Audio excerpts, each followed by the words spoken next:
No emulators were used in the production of this podcast.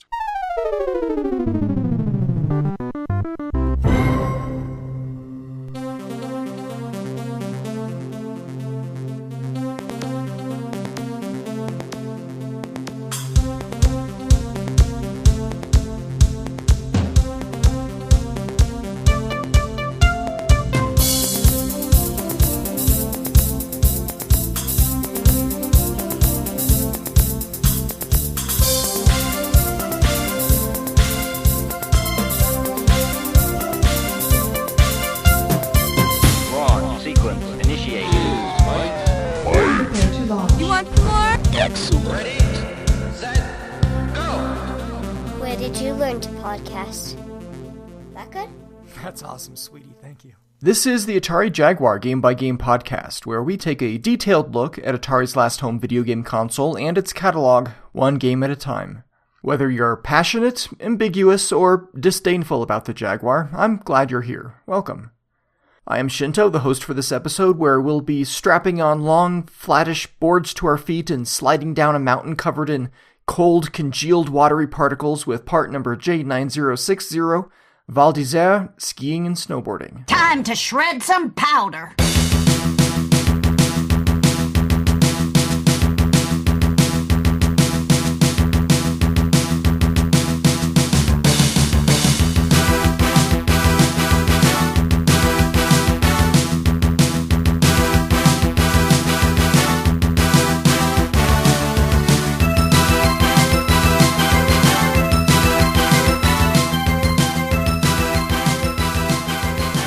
Val d'Isère Skiing and Snowboarding is a 2MB cartridge developed by Virtual Studio and released by Atari in December of 1994. It is a downhill skiing and snowboarding game for 1 or 2 alternating players, and it carries an ESRB rating of K to A, kids to adults, ages 6+. Virtual Studio was a French developer, originally founded in 1983 under the name Logiciel by Marc Bail and Laurent Weil. Logiciel started out developing games for the Auric 1 computer. The Auric 1 was like the Sinclair ZX Spectrum in some ways, and very different in others. I understand many listeners are likely unfamiliar with the Auric 1, I was too, so here's what I learned about it. Auric Products International was spun out of Tangerine Computer Systems. They were wanting a piece of the entry-level home computer market. It was designed to compete head-to-head with the ZX Spectrum. Similar price point and form factor, but the internal hardware was rather different. Rather than the Z80 processor, Auric went with the 6502A and paired that with a General Instruments 8912 sound chip, driving a proportionally large internal speaker. It had a built-in Centronics port as well as RGB video in addition to the usual RF output. The Auric 1 launched at the beginning of 1983, 8 months after the Spectrum, which was selling very well at the time. The Auric couldn't come close to the sales numbers in the UK, but did well in France, where it was named Home Computer of the Year. In 1984, Auric launched the Atmos, which was similar to the Auric 1, but boosted the speed, fixed some glaring ROM bugs, and added a very nice-looking keyboard, a mechanical keyboard, rather than the hard, narrow keys of the Auric 1. The name Logiciel is derived from the name Auric. Now, the Auric logo, maybe not around the time of the Auric 1, but definitely at the time of the Atmos, had a red slash through the O, connecting to a line underneath, which looks a lot like the letter L. This might have factored in, as it would have made up the first 5 letters of the name Logiciel, Loric. Some of Logiciel's early titles were derivatives of popular arcade games. Galaxion is similar to Galaxian, Jeep is similar to Moon Patrol, and Hubert is similar to, well, I'll leave that one as an exercise for the listener. But there were original titles as well. The text adventure Citadel, Doggy, which looks like an early entry in the now popular Endless Runner genre. Not all of Logiciel's games were for the Auric. They also developed for the Amstrad CPC, Commodore 64, Thomson MO, and TO computers. These are homegrown French computers. Logiciel's breakout hit was L'Aigle d'Or, the Golden Eagle, an action-adventure title for the Auric and Amstrad. They were a prolific developer, hitting their stride on the Amiga and Atari ST platforms with games like Space Racer and Gym Power, but they hit hard times and mounting debt. Luriciel filed for bankruptcy in 1992 and emerged with a new name, Virtual Studio. Straddling this transition from Luriciel to Virtual Studio was a Super Nintendo game called Val d'Isère Championship. That was the name of the European release. In the United States, the game was known as Tommy Moe's Winter Extreme Skiing and Snowboarding. Tommy Moe was an American alpine ski racer and Olympic gold and silver medalist in the 1994 Winter Games in Lillehammer, Norway. So you could see why this might play well in the United States, but not elsewhere. Speaking of elsewhere, there was also a Japanese release named Ski Paradise with Snowboard. It's all written out on the box in katakana, and that's why I like the katakana writing. You can kind of tell what it says because it often approximates the sounds of words in other languages, often English. So in this case, Suki Paradiso Sonobodo. Also, I can't read kanji worth a darn, so katakana is preferred. On the US release of the game, but not the Japanese version, the box indicates endorsed by Val d'Isère, host of the 1992 Winter Olympics. Val d'Isère hosted the alpine skiing events in the 1992 Albertville Winter Olympics, which was the last time both the Summer and Winter Olympics were held in the same year. After that, they alternated every 2 years. So, Val d'Isère is the name of a ski resort in the French Alps, about 10 kilometers due west of the Italian border. It was founded as a ski resort in the 1930s, but before that was a small village which was home for animal farmers in the area. The ski resort today hosts the Critérium de la Première Neige, one of the first big races of the skiing season. This was the only Jaguar game developed by Virtual Studio. There's a French fan site, luriciel.net, which says in the company history that Virtual Studio a développant quelques jeux Jaguar. Quelques jeux, plural, some Jaguar games. I couldn't find any possible reference to another title that might have been started, and I asked the Lost Dragon, who had done a lot of research into cancelled and abandoned Jaguar games, and he couldn't find anything either. Virtual Studio went on to develop a handful of games before disappearing for good at the end of the 90s, like The Smurfs Travel the World on the SNES and Genesis in 1996, some DOS-based games that apparently only saw release in France, and one more skiing and snowboarding game, this one called Snowbreak on the PlayStation.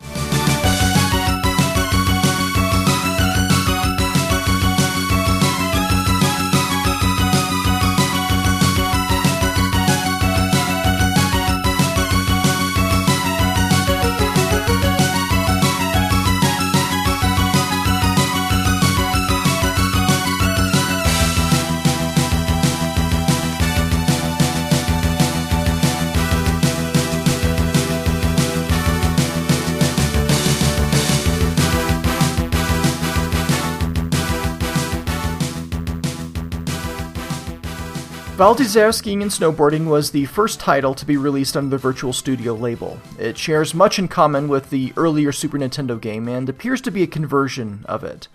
Atari didn't talk much about the game until very close to release. This was something that was brought up by host Charlie Townsend in an online roundtable chat in October 1994 with Atari's VP of Software Business Development, Bill Raybach. Raybach also served as executive producer of Val d'Isère, as well as a number of other titles, including games like Wolfenstein 3D, Doom, and Dragon: The Bruce Lee Story, all of which I've covered recently on this podcast. When asked why Atari was tight-lipped about titles like Val d'Isère, Mr. Raybach indicated that it was in part due to overly optimistic release dates of past games. In another roundtable discussion the following month, James Grunke, who provided some of the audio for the game, called the game awesome with 4 exclamation points, so you know he was serious. And Raybach said that the game, which was in production at this point, would run at 60 frames per second. There's no real story here, and there doesn't need to be. You're skiing or snowboarding in scenic and historic Val d'Isère, France. There are 3 different game modes, each of which can be played alone or against another human in alternating play. In each of these modes, you can choose whether you want to use skis or a snowboard. Other than appearance, I didn't notice any difference between the two. Steering, acceleration, maximum speed, drag coefficient. If there was any gameplay difference between these two types, it was much too subtle for me to notice. When you're skiing, player 1 has a blue headband, or it could be part of the ski goggles, it's hard to tell, you only see it from behind, a purple vest coat, black sleeves, yellow pants, green boots, and purple skis. Player 2 also wears a blue headband/ski goggles, blue vest, brown sleeves and pants, red boots, and cyan-colored skis. Player 2 has slightly better color coordination. Snowboarders, though, they're cooler dudes. How cool? You're wearing shorts. That's right. Player 1 has blue shorts, a gray hoodie with a yellow stripe across the back, and green sleeves that are pushed up slightly. He's wearing gray gloves, teal-colored boots, and a purplish-pink snowboard. His ski goggles have a red strap. Player 2 goes with a red hoodie with a purple horizontal stripe and green sleeves. Yeah, I had to put that in. He's got matching green shorts. There's no song called Green Shorts, is there? Red gloves, teal-colored boots, and a blue snowboard. There are some differences in animation between the two, skiing and snowboarding. Skiers will push off to build up speed, and snowboarders will put their arms out a bit at 60 miles per hour and crouch down with their arms straight out at 96 miles per hour. There are at least 4 different types of surfaces which you'll encounter on your way down the mountain. Most of the defined course is white and blue, and your top speed on this surface is 96 miles per hour. I'm going to be using these quaint imperial measurements because that's what my game has. Playing the game on a PAL Jaguar will switch the unit of measurement to kilometers per hour. It's a nice bit of localization. I had to do a little research to see if these speeds were even possible, and as it turns out, they're not too far off. Olympic skiers can reach 75 to 95 miles per hour. Speed skiers can reach over 150 miles per hour, which is insane. What is not so realistic in Val d'Isère skiing and snowboarding is your acceleration. I could consistently record a 0 to 80 time of 2.78 seconds.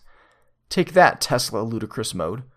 0 to 60 was too fast for me with the old stopwatch method, so I went for a 0 to 80 instead. Miles per hour, not kilometers per hour. If I did the math correctly, that gives me an acceleration of 12.8 meters per second squared, which exceeds the Earth's gravitational pull by almost a third. On the snowboard, all you've got is gravity to get you moving, so that rate of acceleration seems, well, it's a video game, an arcadey video game, so I guess it doesn't really matter.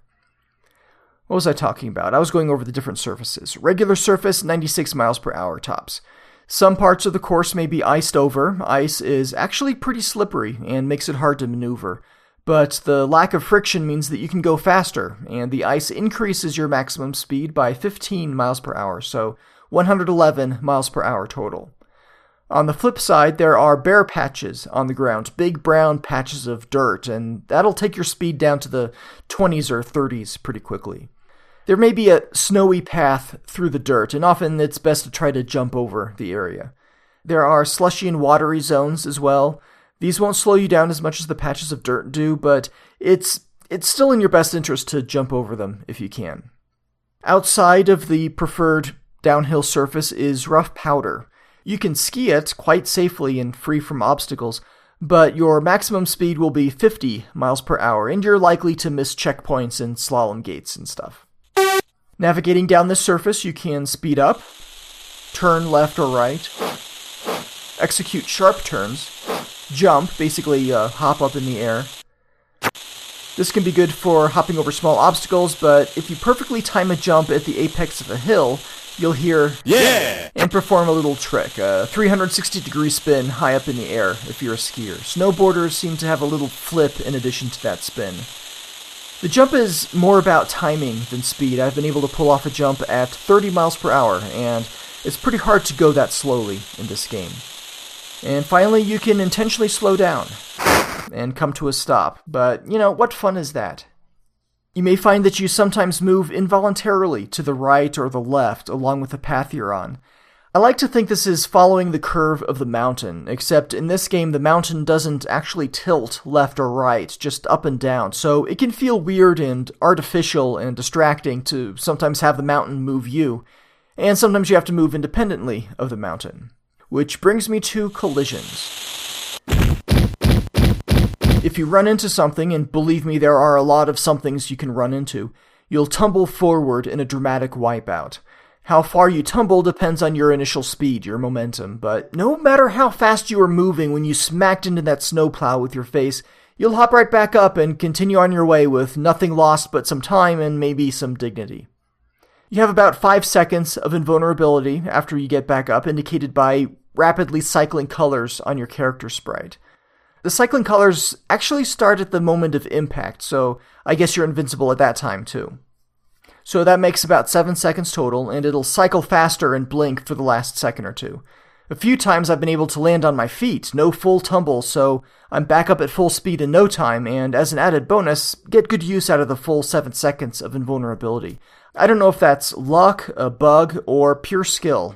I'm gonna go with skill. I have watched you play this game. Definitely not skill. Right. Well, regardless, your goal in this game, in general, is to avoid obstacles, weave between flags, hit checkpoints and finish lines, all as quickly as possible. Objectives vary depending on the game mode.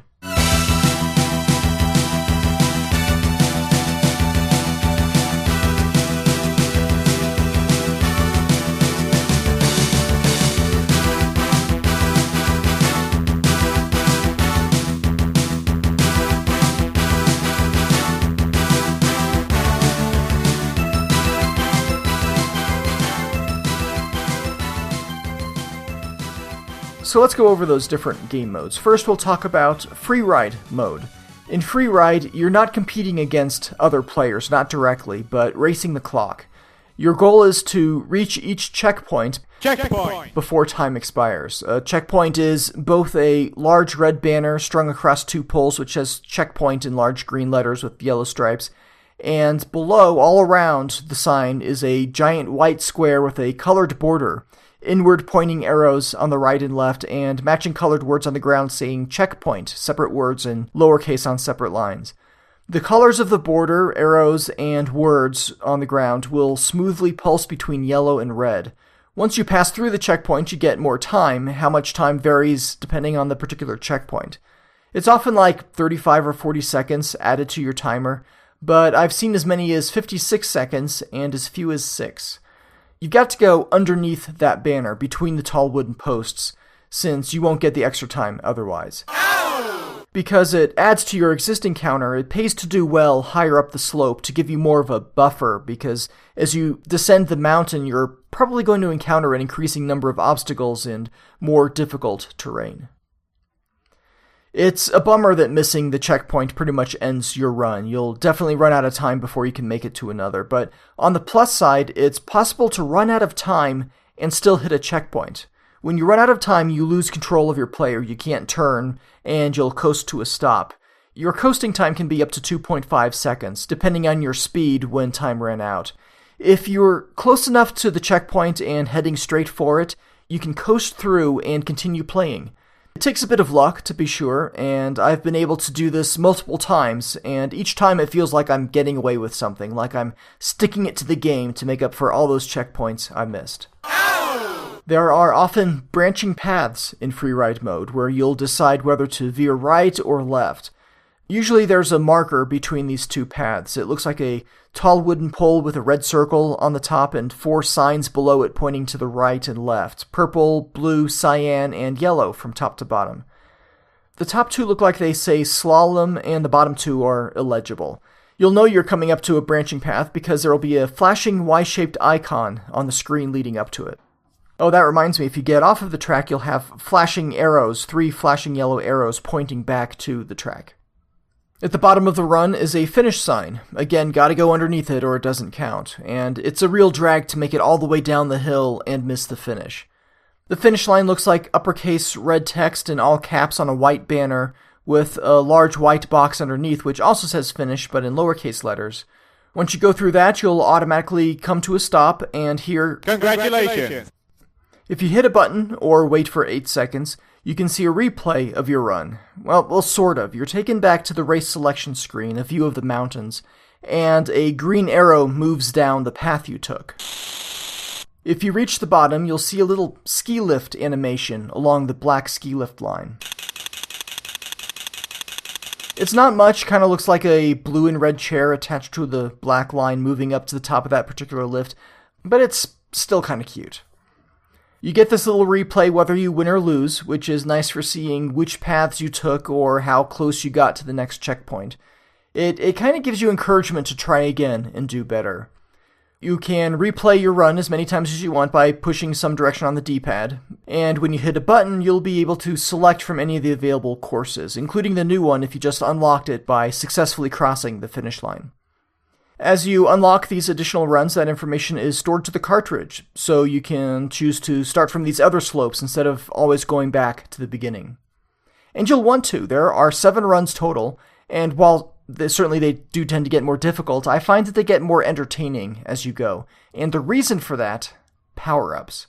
You start to see these, I believe, on the 4th run you come across. There are 4 different power-ups that you can encounter. The first one I'll cover is Turbo. Turbo! It looks like a shiny red cone and gives you a brief speed boost. It looks to me like it launches you up to 109 miles per hour, and then you start to drift back down to your normal maximum speed as friction takes over. You're not going turbo, are you? Well, yeah, if I can. Next is Jump. Jump! This looks like a black cone with a small black cone on top, kind of like a Hershey's Kiss with a chocolate chip melted to the top. When you grab it, it'll immediately launch you up, way up in the sky, off the screen, and a short time later you'll land safely and continue on your merry way.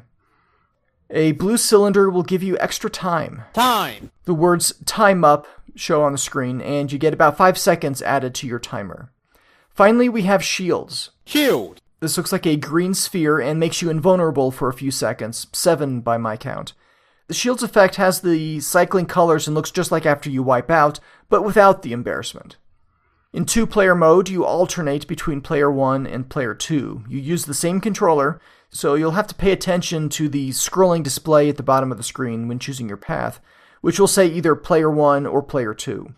When you play a 2-player game in Freeride, and this surprised me, you have to unlock different slopes. Unlock a bunch of slopes in single player, great, but when you switch to 2-player mode, you'll no longer have all those slopes unlocked. It's like the game cartridge stores 3 different sets of unlocked slope data. One for single player, one for multiplayer, player 1, and one for player 2.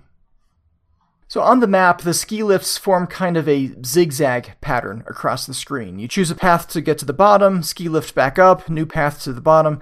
The very first run at the top left says start, and the bottom right of the screen says finish. When you make it all the way to finish, after conquering all the slopes, you get an ending animation, which I'll talk about later. I'll combine the spoilers from the different game modes into one single spoiler alert section. But for now, let's check out some in-game music.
The next mode I'm going to cover is training mode, where you can practice timed events consisting of the slalom, giant slalom, and downhill.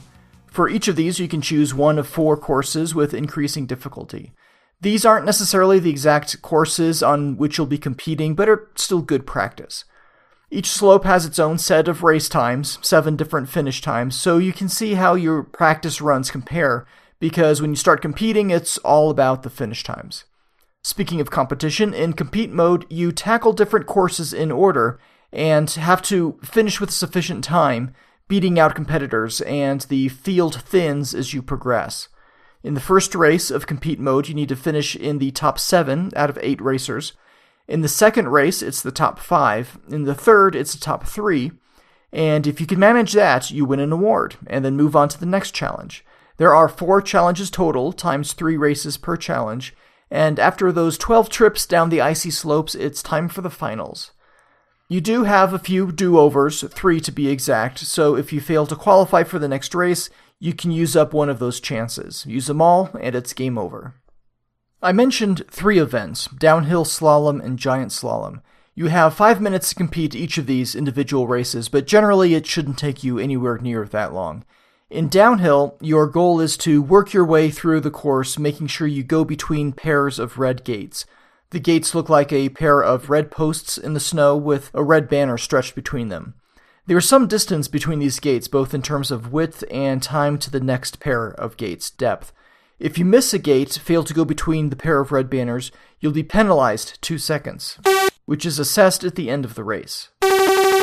You can clip the gates, run into them, and if you're inside of center, it's good. Outside of center, and it's counted as a miss. In the slalom event, your gates are made out of tall, flexible poles angled outward, topped with inward-pointing triangular flags. They're much closer together and appear in a much more rapid succession, so you find yourself weaving back and forth, red gate, green gate, red gate, green gate, until you reach the end of the course. Giant slalom is kind of a mix between the two. Your gates are similar in appearance to the downhill, but alternate between red and blue. The gates are wider than slalom, but not as wide as downhill, and more frequent than downhill, but less than slalom. So, yeah, kind of a mix between the two.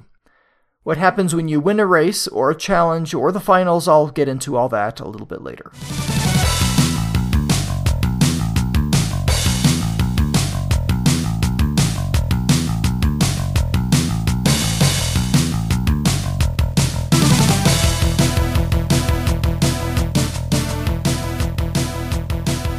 So, it all sounds pretty straightforward, doesn't it? Easy, maybe. It isn't, largely because your path is teeming with obstacles, both environmental and anthropocentric. So, let's talk about the environmental hazards first. The first one I'd like to talk about isn't really a hazard, but is something you should be aware of. There are mounds of snow, moguls, I suppose, which can be found on the regular surface and on the icy surface. They're hard to spot, especially on the regular surface. You'll know you've hit one because you're involuntarily launched up in the air a bit, like you're repeatedly hitting jump, but you don't get anywhere near as high. These are annoying because, like in real life, and unlike Super Mario Bros., you can't change direction in mid-air, so the moguls could carry you in a direction you don't want to go, like, the middle of a tree. Moving on to more hazardous hazards, I counted 6 different types of rock formations. One would hope that the owners of the ski resort would, move these out of the way for the safety of the paying public, but there they are anyway. One of these may be either completely snow-covered or actually ice, but it all hurts you just the same. There are trees. You're not above timberline here at Val d'Isère. Well, not on the slopes in the game. Technically, and I can't believe I looked this up, timberline in the region is around 2,100 meters, and Val d'Isère itself covers elevations ranging from 1,800 to 3,600 meters. So, I guess it could go either way. Parts of the slopes treed, parts not. But in the game there are quite a few trees. I counted at least 5 different types of tree sprites, though a couple of those are small clusters of trees. Mostly, though, in this game you'll be encountering man-made dangers, because let's face it, man is good at making dangers. There are little fences. These individual standalone fences are crafted with 4 matching wood planks and wood sticks. Or maybe my son has been talking about Minecraft so much that's all I can think about. There are wooden posts with green and yellow stripes at the bottom and a round blue plate bolted to the top. Light greenish-blue signs with a red arrow on a post protected by 2 stacks of 3 orange bags. A red arrow on a white sign with a green border. These are closer to the ground. Big red banners with the Val d'Isère name and logo printed in white. There's an obstacle consisting of a couple black and yellow striped posts sticking out of the ground, one of them at an angle. It's on a patch of green with a couple small rocks on it. I'm not quite sure what that is. There are some huge ski lift posts, gray cylinders sticking out of the ground with a large amount of padding in front. The padding doesn't actually make much of a difference if you run into it. It still knocks you out. They have wheels up top with a line running between them, and though it looks like the line is supposed to span between the different posts, it does not. I would recommend against riding that particular ski lift. There are signs with teal and yellow diagonal lines with the word danger written across the front, yellow letters on a red background. I found this sign to be the most amusing of them all because the only danger in the area is the sign itself. The biggest man-made hazard is the snowplow, kind of like a snowcat style, a red snowplow with long treads, a yellow blade up front, and some sort of yellow apparatus in the back, which kind of looks like an oversized spoiler. The top of the plow has a pair of orange lights which smoothly alternate, lighting up, each one fading from black to orange and back in turn. It's a nice detail for something that you're probably only going to see in passing. Hopefully in passing. You'll encounter a lot of people on these slopes, even sometimes during competition, which is entirely unprofessional. Collisions with these bipedal obstacles will not cause you to wipe out. It's like you're always just missing them. But you do lose speed, somewhere around 10 miles per hour per encounter. Sometimes the people are frozen in place, sometimes they're in motion like a script that's triggered as you approach. Here are the various types of skiers and snowboarders that you'll come across in this game. There's a person in a red hat, pink coat, and yellow pants skiing sideways. There's a woman with black hair and a ponytail, purple gloves, and a blue one-piece swimsuit on a snowboard moving at an angle. I think she's dressed for an entirely different sport. There's a person with a blue hat, light purple coat, and green pants. Someone on a blue, green, and purple-nosed snowboard with a green baseball cap, brown coat, and yellow pants. There's some sort of logo on the coat. It looks like a round black face with two slit-like eyes in the middle.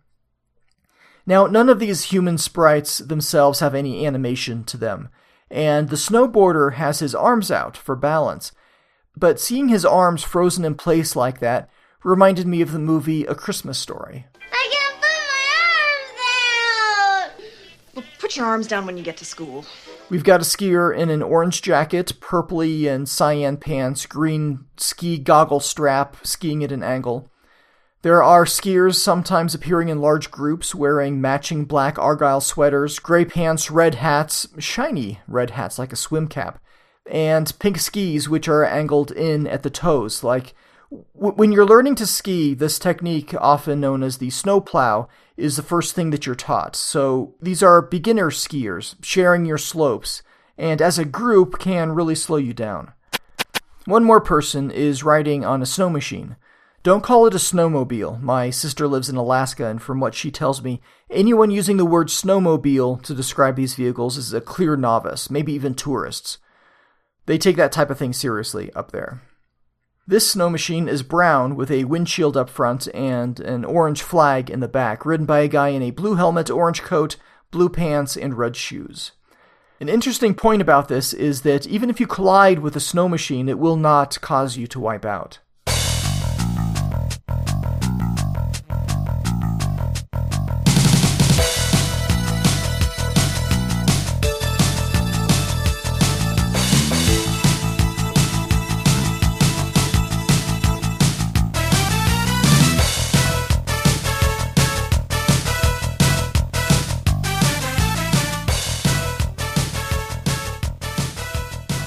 Okay, there are a few different ending sequences in the game, and I'm going to group them all together here. Most of them are going to be wrapped in a spoiler alert, but one of them I'll keep outside, and that's the competition mode game over screen. It takes a fair bit of effort to get to some of the other endings, but game over? Not much effort at all, actually.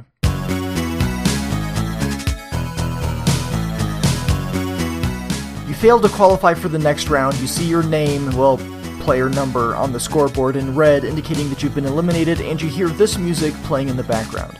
There are no cheering crowds, just people standing around the scoreboard, frozen in expressions of dejection or disappointment.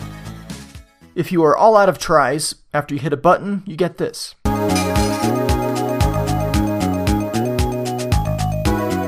This is a virtual smack in the face as a graphic image appears to smash against the screen, flashing white before bouncing to a stop.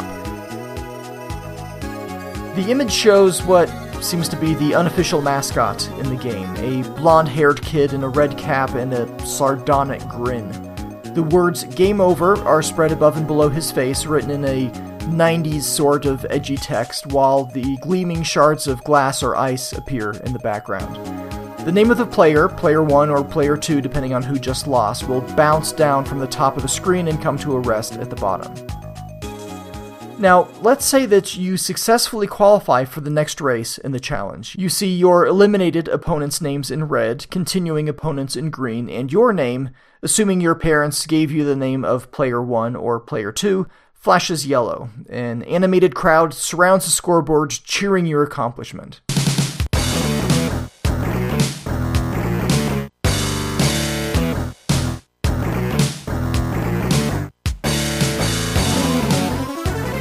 The scoreboard dominates the middle of the screen. It shows the challenge number up top, the race number below that, and the event name to the right of that.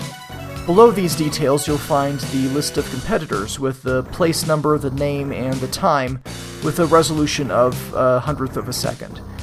On either side of this sign are speakers, towers of 3 speakers blasting out the tunes.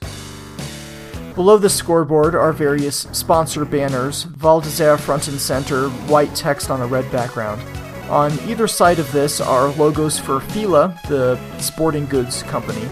On either side of the Fila logo is the Atari Fuji symbol, and outside of these are the Jaguar logo. You don't see the full logo, just one letter of it on either side. Below these banners in the snow are the words Virtual Studio. Above the banners are your cheering fans, decked out in bright colors, cyan, yellow, red. The backdrop of all this are some buildings, including a couple hotels by the looks of them, but I'm afraid I wasn't able to positively ID them by name or appearance using current photos found online.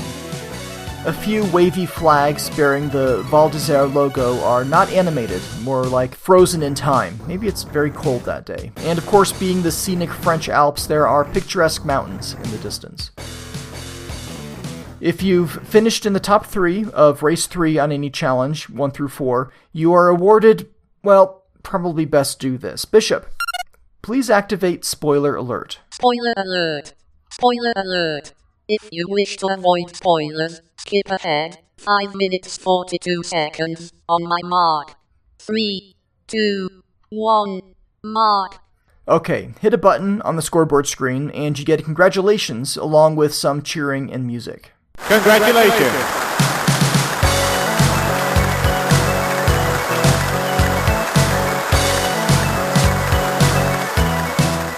And you are shown your trophy award. The trophies are displayed on a small pedestal with backing and highly polished foreground surfaces, floating over a picture of the mountains in the background. If you finish third, you get the bronze cup. This has a wide bowl and narrow stem on top of a small gray marble block. The surfaces here, the backplate and horizontal, these are wooden.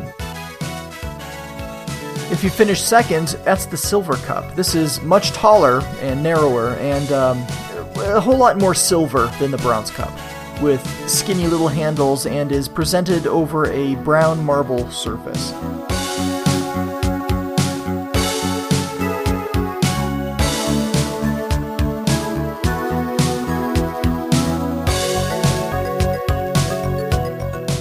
And if you finish first, you are awarded a gigantic golden cup with a pronounced lens flare, thick handles, and narrow but sturdy stem atop a beveled black marble plinth. A pair of green laurels are laid in front of the trophy on top of a gray marble surface. All of these lovely prizes are shown in a spotlight with a player number up top, gold letters over a wide blue rectangle. You see this player graphic elsewhere in the game as well.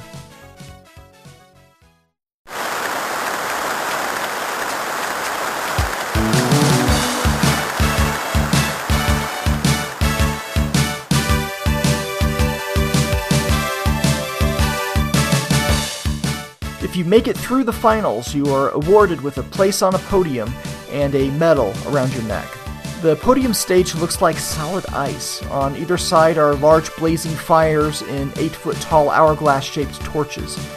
There's a red backdrop with 3 lights on top with a large Jaguar banner, the full logo with the yellow circles reading 64-bit and the text interactive multimedia system at the bottom. Below that, and a little bit smaller, is a white banner with the Virtual Studio name and logo. In the center of the stage is first place, a person wearing a dark blue coat, light blue pants, and red boots. He's wearing a gold medal, of course, and his podium has the numeral 1 on it. To his right, your left, is second place, a tan coat with burgundy sleeves, green pants, and purple boots. On the opposite side is the third place contestant, wearing a bronze medal, reddish coat with blue sleeves, yellow pants, and green boots. Those color combinations are terrible. What were you humans even thinking in the 90s? I don't know, must have seemed like a good idea at the time. But those colors were for the skiers. Snowboarders seem to coordinate their colors slightly better, it's not quite as bad, and they're all wearing shorts. Okay, that sounds cooler. All three of these color uncoordinated people are celebrating in a place-appropriate manner, ranging from a single fist pump for third place to an arm-waving, foot-planted pseudo-dance from the first-place finisher. There's a random gap of time between each podium dweller's animation. The gap seems wider depending on how well you did, so this randomness gives the screen more of an organic appearance. It also helps that these animations may have been rotoscoped, pixels drawn over actual footage of the celebrations. So it looks pretty smooth and lifelike. And finally, freestyle. I already mentioned that you get a hearty Congratulations! when you reach the bottom of a certain slope, but how about when you reach the bottom of the last slope in the game where it says finish on the screen? Well, you get a view of Old Town Val d'Isère with the iconic spire of the 350-plus-year-old local parish church near the center. There's a large brown building with a name I can't read, but which carries a Jaguar banner with a white Atari logo on one side. The banner is obscured by a snow-covered fir tree in the foreground, with a quaint little wooden fence in the foreground on the opposite side. If you finished freestyle skiing, you come skiing in, decked out in Player 1's outfit, which I described earlier. You plant your ski poles in the ground and wave your arms in victory while the crowd cheers and the music plays. This is the same music as the podium scene, but I was sort of getting tired of it there toward the end of that description, so I won't replay it here. The frames of animation where you just let go of your poles and wave your arms is replayed over and over in regular intervals. You know it's a replay because your pole straps start to move on their own as if you'd just dropped them. But it's a nice picture, all the same. The snowboarder, if you finished freeride on a snowboard, is also dressed like Player 1. I wonder if Player 2's colors are represented for either of these when Player 2 finishes. That's not something I'm going to find out anytime soon. Or ever. The sequence is about the same as skiing. He slides in on his purple snowboard and repeatedly pumps his fist in the air 4 times. I guess it's a headband he's been wearing all along and not ski goggles after all. That's unfortunate. The reflective snow can result in photokeratitis, also known as snow blindness, which is rather unpleasant, so don't be like the snowboarder in this game. Wear proper eye protection when you're on the slopes. End of spoilers. The remainder of this episode is spoiler-free and garishly colored. The controls in this game are highly customizable. I'll talk about the default controls and then some of the things that you can do with them. Left and right on the D-pad will steer in that direction. You can't change that part, nor should you want to. Holding the A button and left or right will give you a sharp turn, a mega turn as it's called in the game. The B button will accelerate. Hold it down to reach your maximum speed depending on terrain type and collisions. Holding the C button will bring you to a stop. Pushing up on the D-pad will jump. And down on the D-pad will do nothing. Now, as I said, you can change these around, and there are 10 different control configurations. You can, for example, have up and down, speed up, or hit the brakes, as it were. If you wanted to brake with the D-pad and jump with a button, you can do that. If you wanted to pull off a sharp turn with only the D-pad, you can do that, using down at a diagonal. It's a good variety of control combinations, and hopefully you'll find one that suits you. You can use a different controller configuration for both Player 1 and Player 2 separately, even though both players use the same gamepad. And the last used configuration is stored to the cartridge. Both nice touches. The option button gets a lot of use here in the game. From the main menu, option will take you to the customized controller screen and back. From the map screen in Freeride or Training, option will take you back to the main menu. From the challenge description screen in Training or Compete, option will also take you back to the main menu. But I seem to lose my place in Compete mode, where I just was. If I win a couple races and decide to change my control scheme, I've got to start all over, which is a drag. When you pause the game, you get a little paused graphic. The blonde-haired, snarky guy from the Game Over screen holds a purple board in his green mittens, and the board says pause in pink letters with snow or maybe white sugar icing covering the tops of the letters.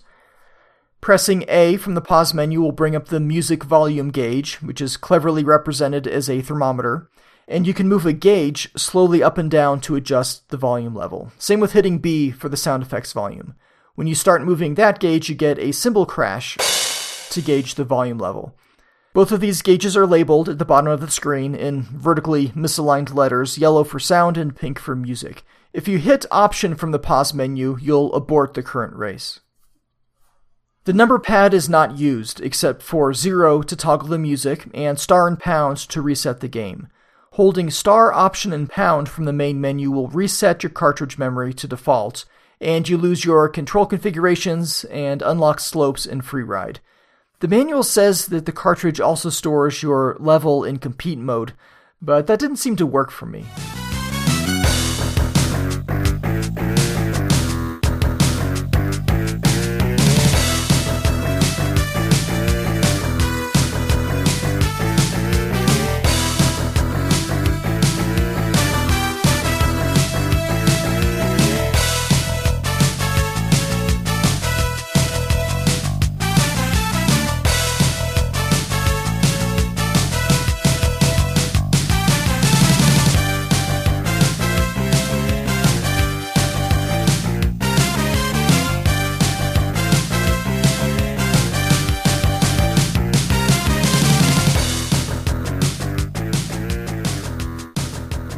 When you boot up the game, you get the Virtual Studio logo, which looks like a blue sphere with a black center, very much like an iris and pupil from an eye, but with an orbiting moon and a red dot in a distant elliptical orbit forms a line around that center sphere and dots the letter I in the word studio.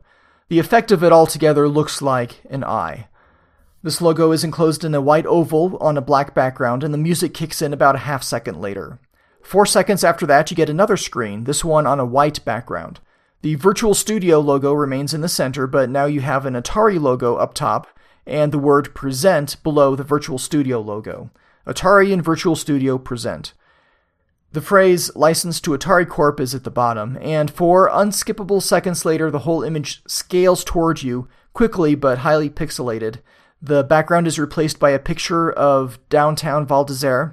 It's the same scene from the end of Freeride, if you listen to the spoiler section, but without the tree and fence in the foreground. The name of the game also scales in from the foreground. There's the Val d'Isère logo and name. The logo features a bird of prey with wings and legs stretched out. I couldn't find any history about the logo itself. Below that are the words Skiing and Snowboarding in a stylized handwriting sort of script, with a large snowy checkmark behind it.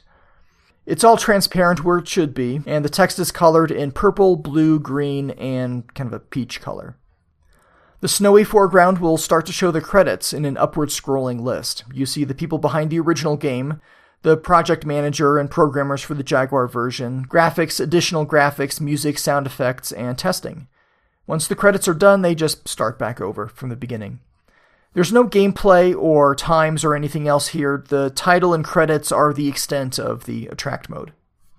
Push a button, A, B, C, or Option. You'll get a cymbal crash, and the title screen will zoom up towards you, again with a chunky scaling, and then you'll see the game logo again, this time with a blue oval in the background, fading to black at the edges. This is one of the 2 loading screens that you'll see in this game. Pretty much between every screen, you'll see either this or the Virtual Studio logo, which is in a white oval on a black background for a second or 2. They alternate back and forth. It doesn't say loading, but I'm pretty sure that's what these screens are for. After that brief little loading screen, you'll be taken to the main menu. The manual calls this the Options screen, but I'm going to refer to it here as the main menu.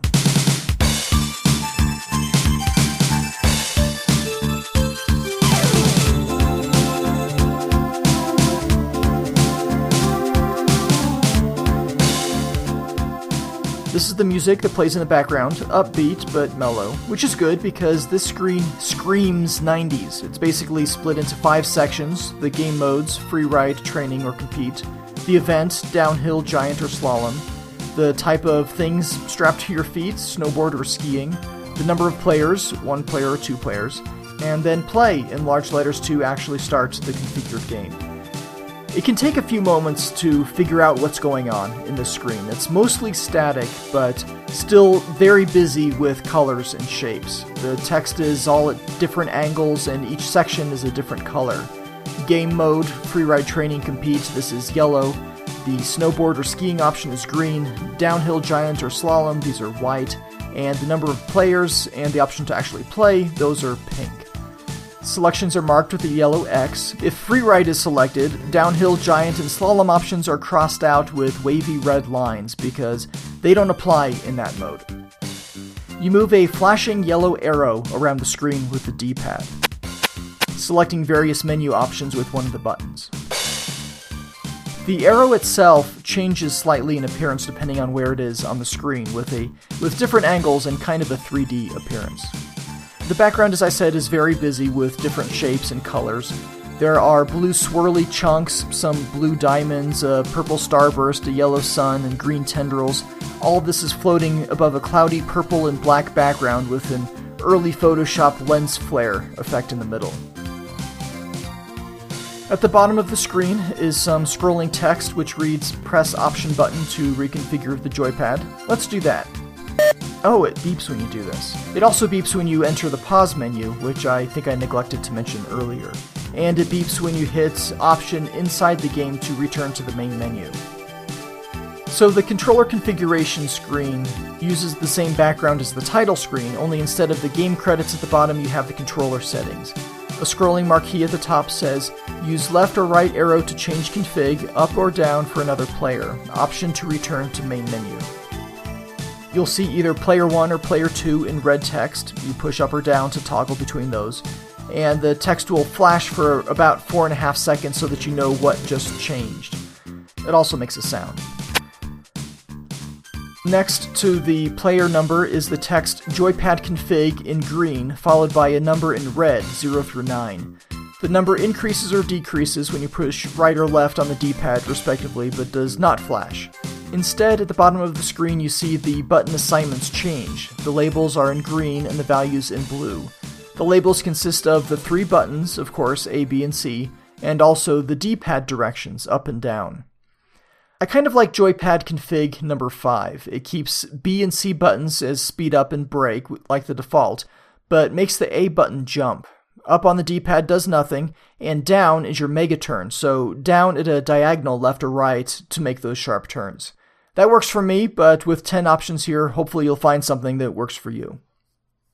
The option button, like the marquee at the top says, will take you back to the main menu. Other buttons do nothing. When you select play, if the music is off, you'll get a cymbal crash, whereas if the music is on, you'll get this sound. The music fades out, and after one of the 2 loading screens I mentioned earlier, you'll see the slope selection menu.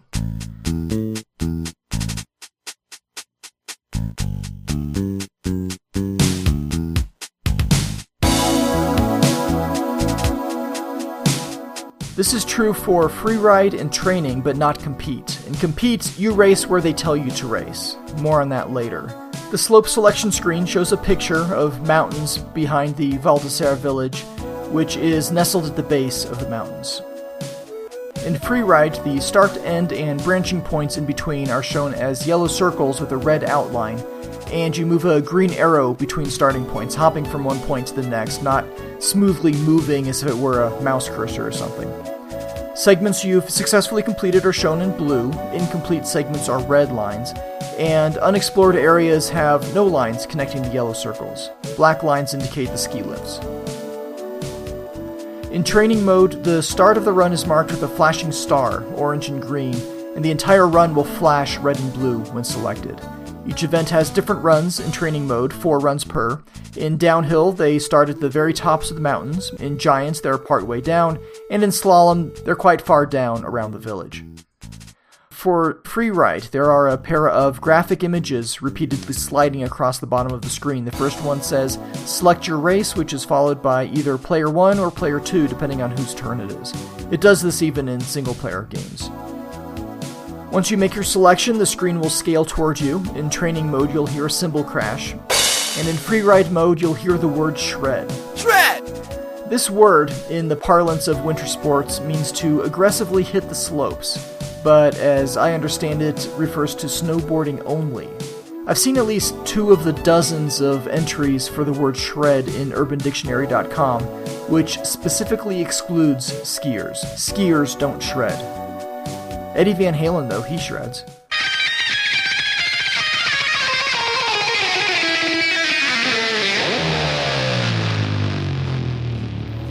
This slope selection, as I said, does not apply to compete mode. When you start compete, the first thing you see is a screen with a mountainous background showing 2 light bulb dot matrix displays, a skinny one up top and a larger one at the bottom.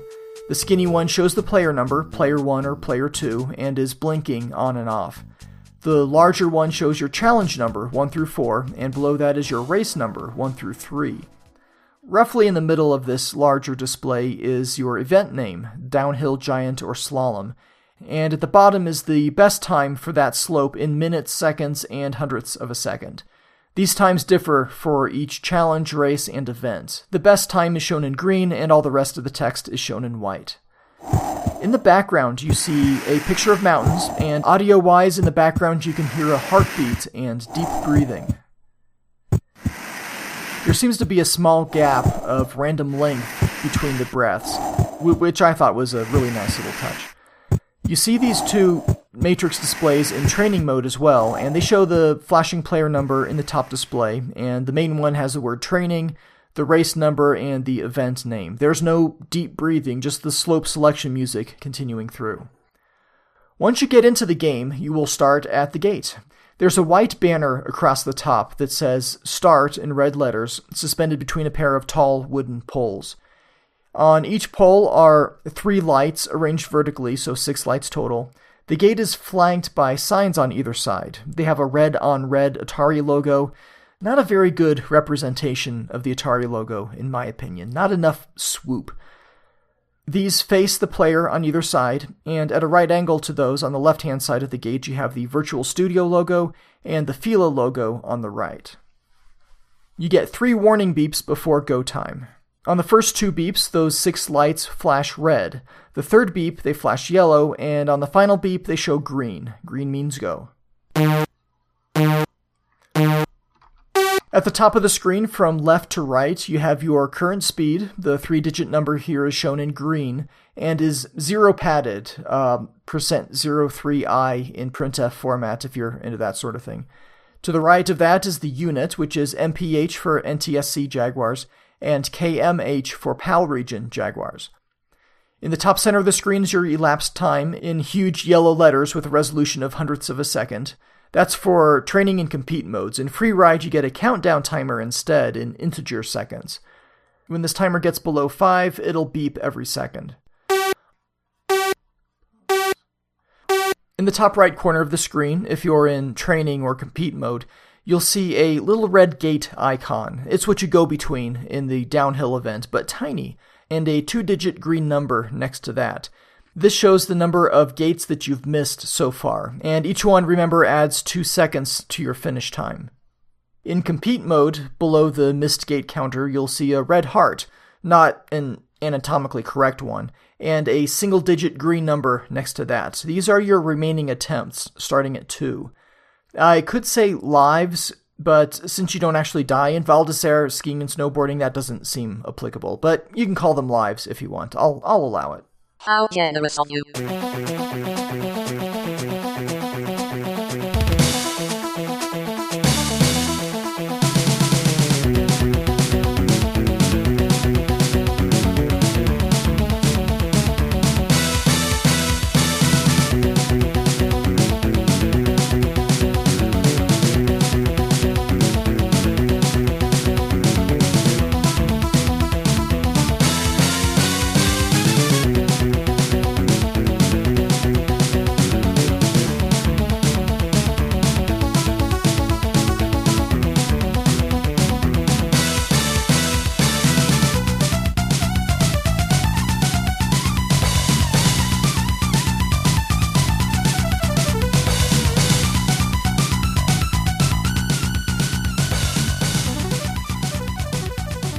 game is presented in a third-person view behind your avatar. He, or she, I guess, is positioned with the head just below the center of the screen and is actually close to a third of the screen tall.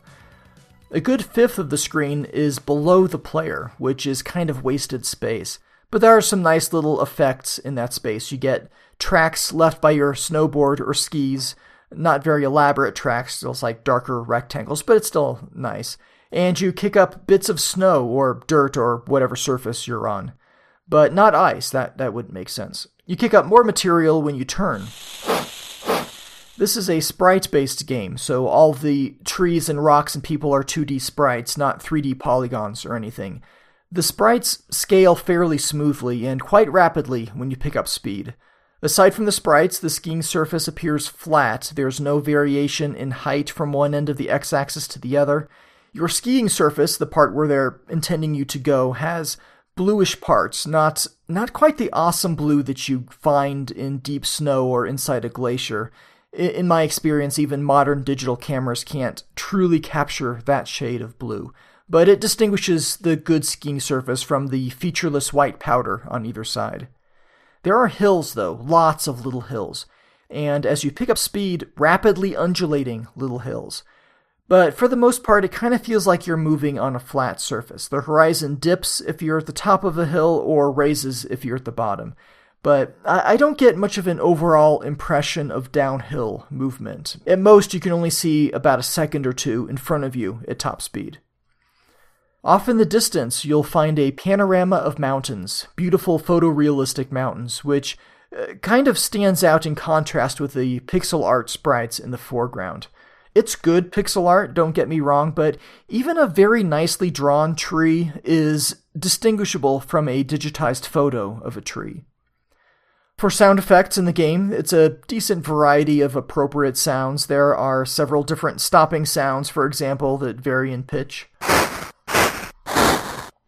The cymbal crash that you often get when colliding with something really helps contribute to the feel of the game, arcadey and fun rather than a realistic simulation, because it's not a realistic simulation.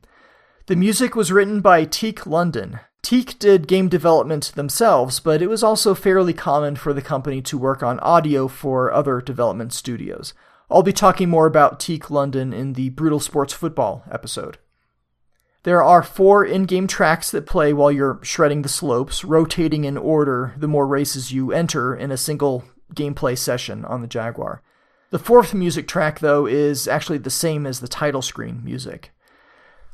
The music feels to me like 4-channel Pro Tracker style arrangements. I haven't found any mod files for this game to back that up, so at this point it's just a guess. There's music everywhere in this game. It fades out when necessary, so it doesn't feel like there's any dead air in the game at all. There's always something playing, and in my opinion, it's good. It's a decent variety for the most part. Great composition. I like the music in Val d'Isère Skiing and Snowboarding. Good call working with Teak London on this.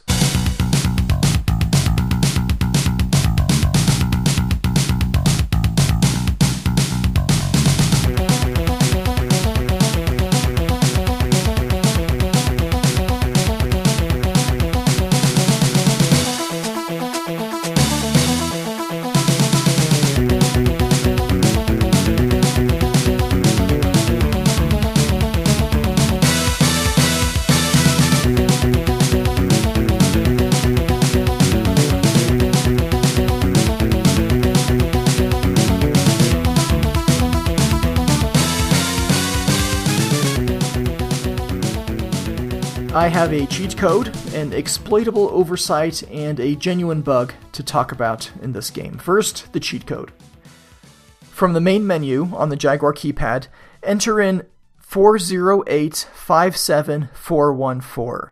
Since the code contains a 0, it will toggle the music on you. If done correctly, and if the game is feeling compliant, you'll get a brief logo loading screen, and then a menu written out in yellow text. I've had trouble getting into this menu. If it's totally not working for you, try starting a race and then hitting option, or pause and then option if you're actually on the slope, to get back to the main menu and try again. Okay, so this menu shows a list of options on the left, buttons associated with those options on the right, and a whole lot of dots in between. The music from the first level will probably start playing. If you don't want it to, at the top of the menu is Music On-Off, which is mapped to the 0 button, but you already knew that. Buttons 1 through 7 will trigger various ending animations, except for 6, which will unlock all the runs in freeride mode. Now, I had mentioned before that the game seems to store a separate set of freeride runs for 1-player and for 2-player modes. So, to unlock all the freeride runs in both, select 1-player or 2-player first, then enter the menu and hit 6. You'll immediately be taken back to the main menu where you can select freeride, hit play, and then see that you can now choose from all 7 possible runs. Even using the cheat menu, the unlock status is stored on the cartridge, so when you revisit the game some days or months or years later, they'll remain unlocked. The A and B buttons, along with the number pad, are used to skip ahead to certain challenges and races in compete mode. For example, if you wanted to skip ahead to the last race and the last challenge, you hold A and push 4, let go, then hold B and push 3.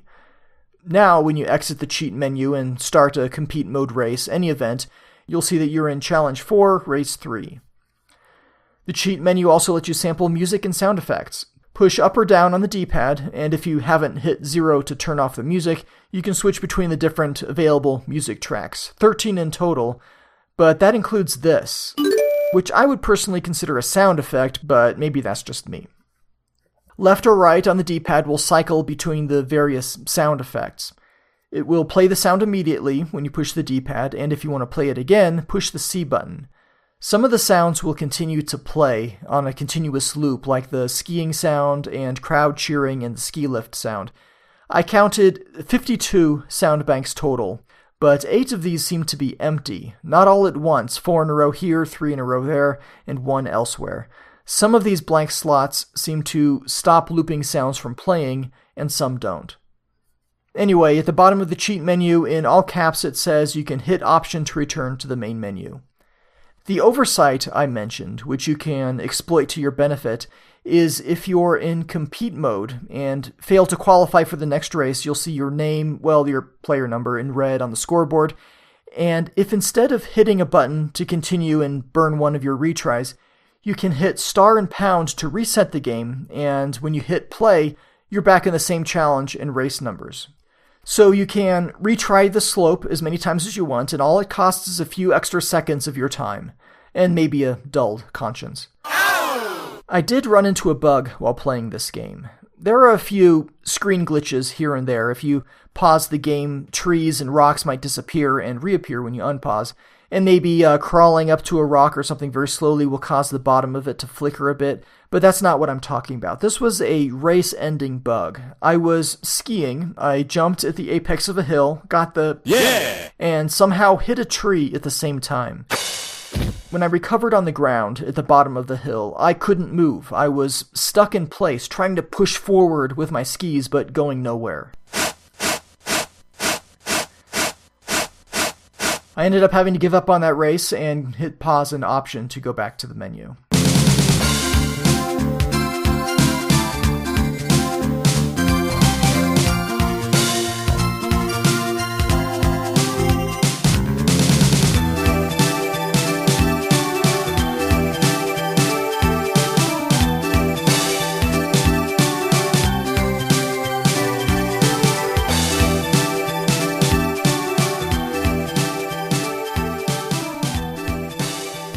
Val d'Isère Skiing and Snowboarding for the Atari Jaguar came packaged in a box with an actual photograph on the front. It's a doctored photo, but it does show actual humans.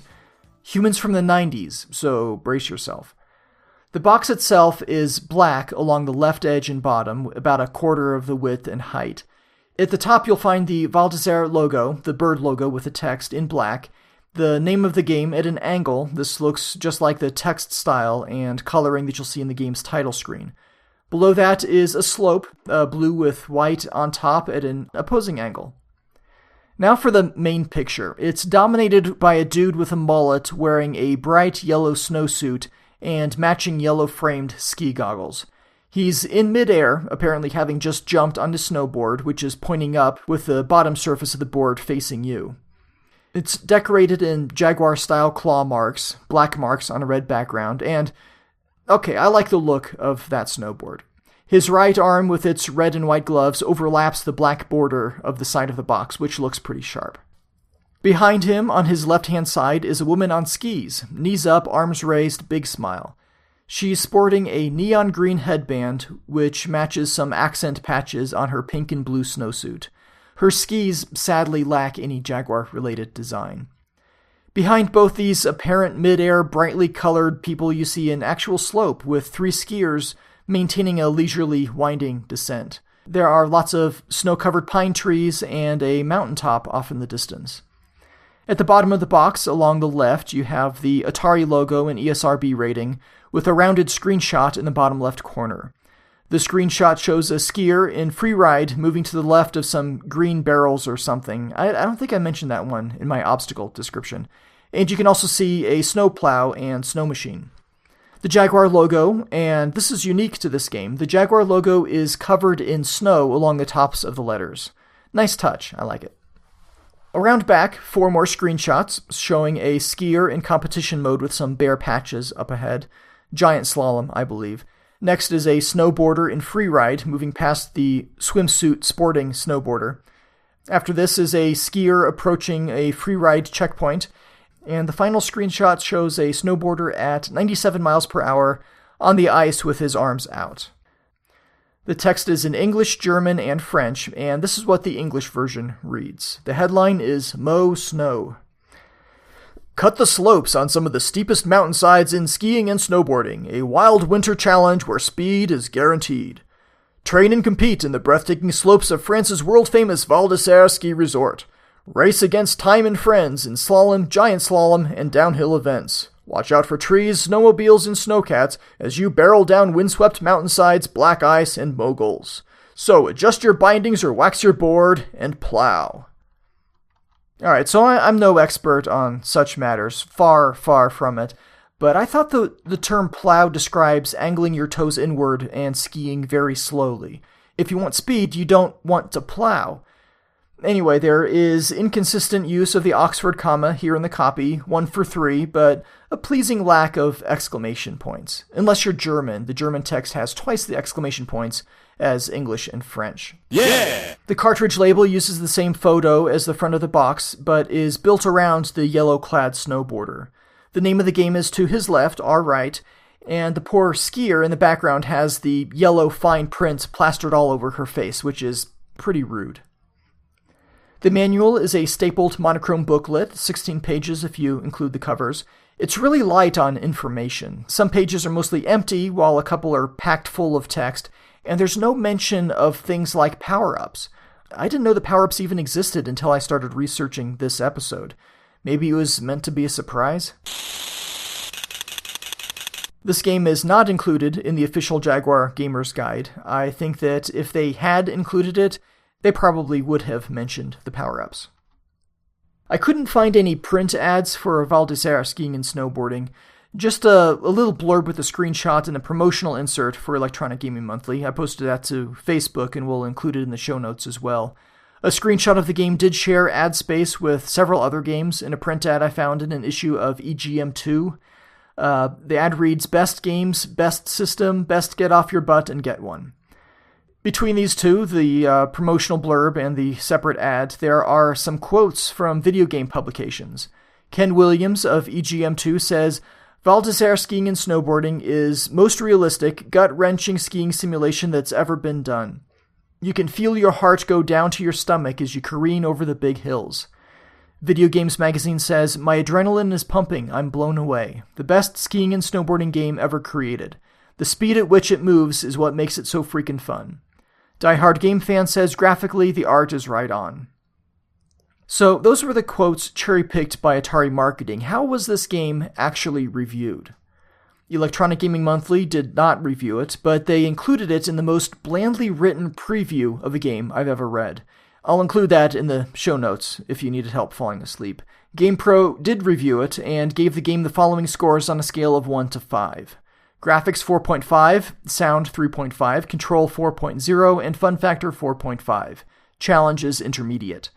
The reviewer says that It excellently showcases the Jaguar's capabilities with some of the most realistic and fun gameplay yet in a video skiing game. Music is fairly standard, he said. Control is excellent. Graphics are excellent. Here are the pro tips. On the downhill run, missing a gate adds seconds to your final time. Dirt patches slow you down, so jump over them. Watch out for the guys in gray. They get in front of you and slow you down. These are the Argyle sweater sporting newbie skiers I mentioned earlier. Die Hard Game Fan magazine's 3 reviewers awarded the game 88%, 83%, and another 88%. One of the reviewers found the game to be a joy to play, with super fast action and a hearty challenge, but he found the music a tad Euro-hokey. Video Games and Computer Entertainment give the game 8 out of 10, saying that the game is worthy of your attention if you're looking for something to add to your Jaguar collection, and that you'll probably end up inviting friends over just to show it off and blow them away. That's all I have for reviews, but Arethius from the Retro Gaming Connection was kind enough to send over some additional reviews from the French publications CD Consoles and Start Micro. We'll start with... not Start Micro, that'd be too obvious. We'll do the other one. This is a 3-page review filled with huge pictures, NTSC version though, since they show miles per hour, and one of them is oddly flipped, like a mirror image. But in the text they say, here in the beginning, that the game was adapted from the Super Nintendo version. That sounds like the best way of putting it. Not ported, but adapted. It says, in comparison to the Super Nintendo game, this has an incredible number of improvements. Says this is one of the rare games that truly gives the impression of using new technology. It mentions Alien vs. Predator here in the same sentence. I'm going to skip ahead to the end of the review. Sorry, translating is hurting my brain. I'm not working off of much sleep. Oh, on the ratings page at the top, they talk about the difference between snowboarding and skiing in the game. The snowboard jumps are higher and more spectacular than the skis. You can try to jump over the plows, possible or impossible. I'm going to say impossible. I didn't notice a height difference in jumps between the two, but I didn't measure for that, and it's too late now. So, in summary, in my humble opinion, the review says, Val d'Isère Skiing and Snowboarding has the advantage of being the first real ski simulation done on the Jaguar. That's not saying much. Maybe I didn't translate that right. Skipping some words I don't know offhand. We hope to see the Jaguar's capabilities exploited a little more in the future. Okay. Time for the final ratings. Arethius tells me that these scores are out of 5 stars. Creativity, 1 star. Playability, 3 stars. Graphics, 2 stars. Sound, 2 stars. And potential, a word that still doesn't sound right to me, 2 stars. Out of 5, really? I don't think I've seen more than 3 in any of these reviews. Even games like Doom and Iron Soldier, I think they maxed out at 3. Wow, they are stingy with their stars.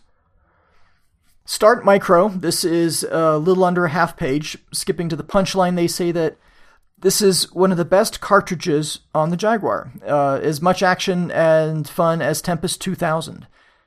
Wow. It's truly hard to put down something like that. It's also the first French production on the Jaguar. That is true.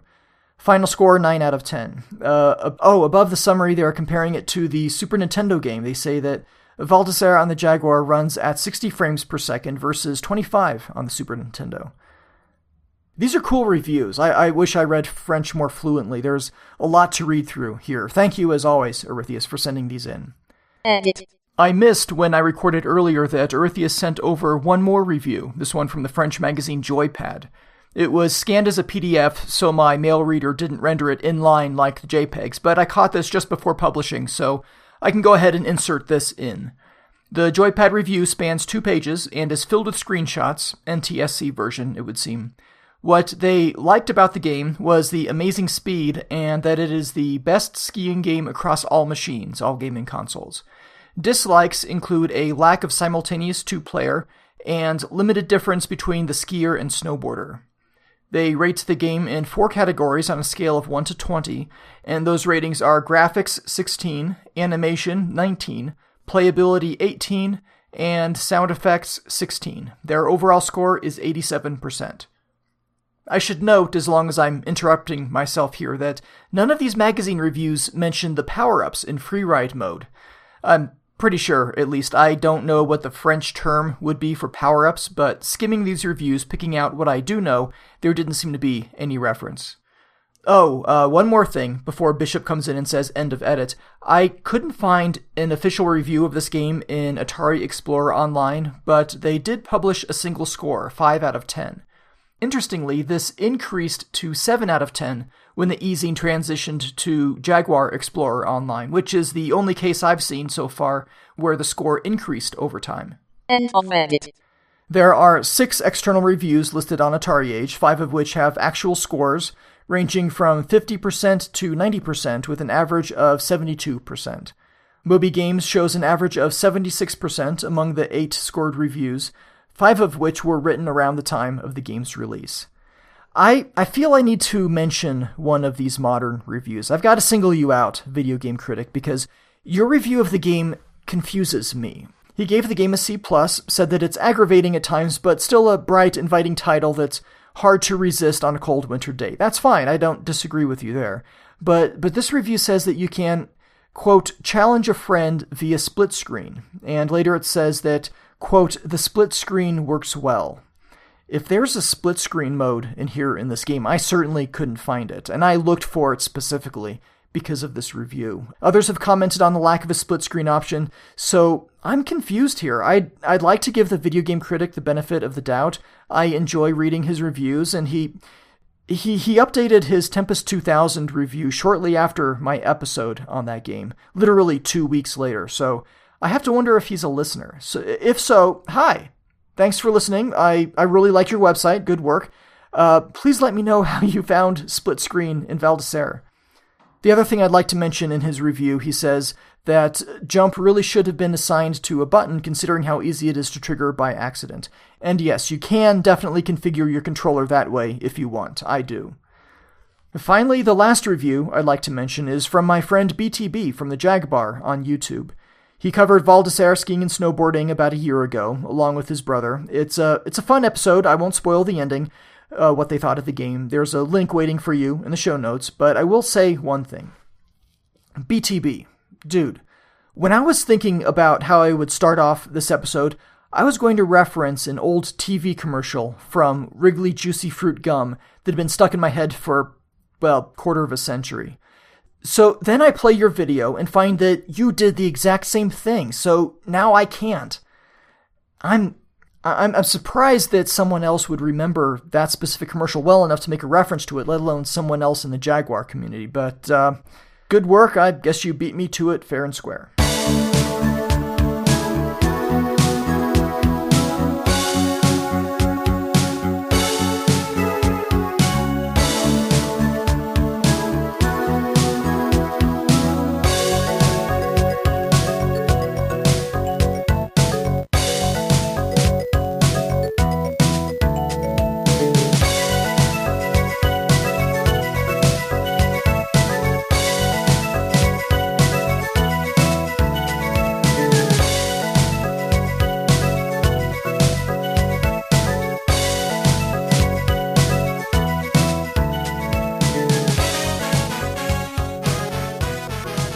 Rarity-wise, this game isn't, really. Atari Age gives it a rarity of 3 out of 10. Still, I didn't see a whole lot of them for sale. 9 were sold on eBay over the past few months. They seem to range from just under $10 loose to usually around $25 complete. I found more listings searching without the accent grave in the name, just the plain letter E instead. Video 61 has it listed new in box for $60, B&C Computer Vision's $40, and over at the Goat Store you can find it loose for $12 with a manual and beat-up box for $20 or new for $30. I do not see this game listed in the Atari Age Jaguar High Score Club.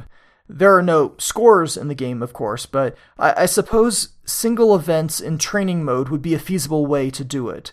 Send in screenshots of the scoreboard at the end. It'll show you training, race number, whatever, and the event along with your time, you being player 1. They did something similar with Club Drive, fastest finishes on each track, so maybe in the future we'll see some Val d'Isere in the High Score Club. I would be remiss if I didn't talk more about the Super Nintendo predecessor of Val d'Isère Skiing and Snowboarding, the game which goes by at least 3 different names, but I'll just call it Winter Extreme, because that's the name of the American release without the named endorsement, Tommy Moe, which keeps reminding me of an episode of The Simpsons. Hey, this drink is delicious, and my phlegm feels looser. What do you call it? Well, it's called a flaming... Mo. It's called a flaming Mo. That's right, a flaming Mo. My name is Mo, and I invented it. That's why it's called a flaming Mo. What? What are you looking at, Homer? It's a flaming Mo. I'm Mo. Which is distracting.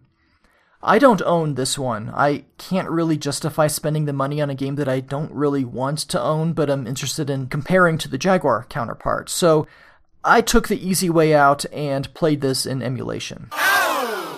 I have a Raspberry Pi 3 that has Emulation Station installed on it. I feel kind of dirty both using emulation for a game that I don't own and also wasting a Raspberry Pi on such a mundane task, but that's what I'm working with. So in Winter Extreme, the core gameplay is obviously similar to the game on the Jaguar. The overall perspective is about the same, many of the sprites are similar. Winter Extreme does a few things differently, though. Every time you hit a mogul in Winter Extreme, you do a little flip.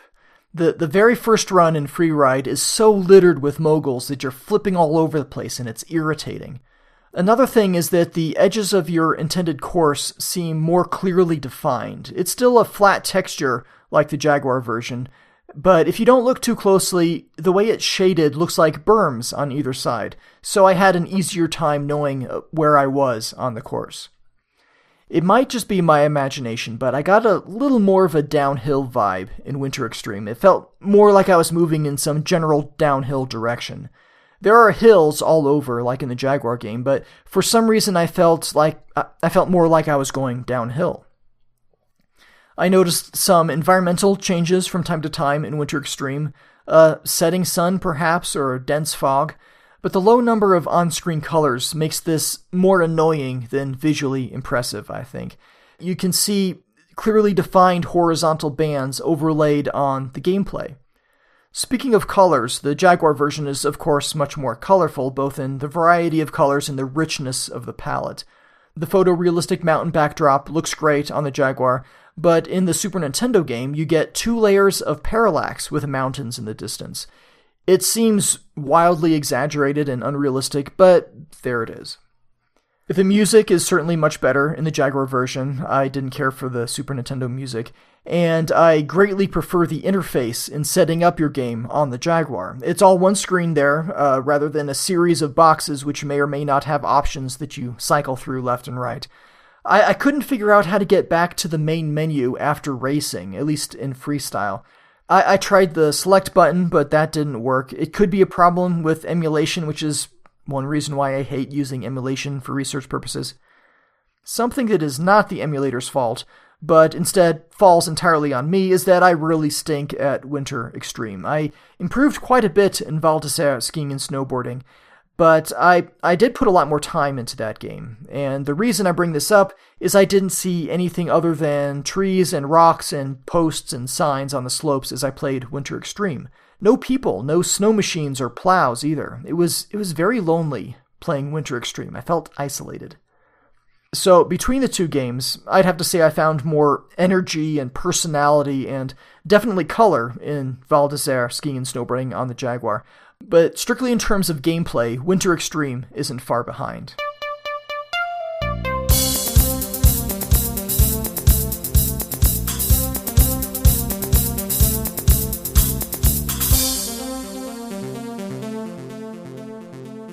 Going in, before doing any research, I had pretty much decided that I was going to give this game a meh rating on the old no-swear gamer scale.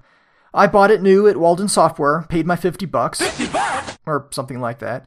The game looked good. I really wanted a game like this in this genre, and played it, but very little. I did a little free ride, maybe touched on the training, but that was it. An hour, tops. All that money, and I lost interest that quickly. I might have given it a spin a couple times in the intervening years, but again, it didn't hold my interest. It wasn't compelling at all. So yeah, this will be a quick episode. I'll get it knocked out in 2 weeks, like Checkered Flag. Then I started playing it. I want to really get to know a game before I record, learn its ins and outs, what makes it tick. I learned a lot of nuance that I missed before.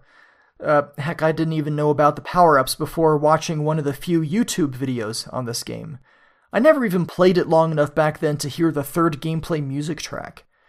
I gave Compete Mode an honest try, improved my game, felt a sense of achievement with my bronze cup, and had fun. It's not going to be one of my go-to games on the Atari Jaguar, but I've grown to appreciate it, and therefore upgraded my premature rating to solid.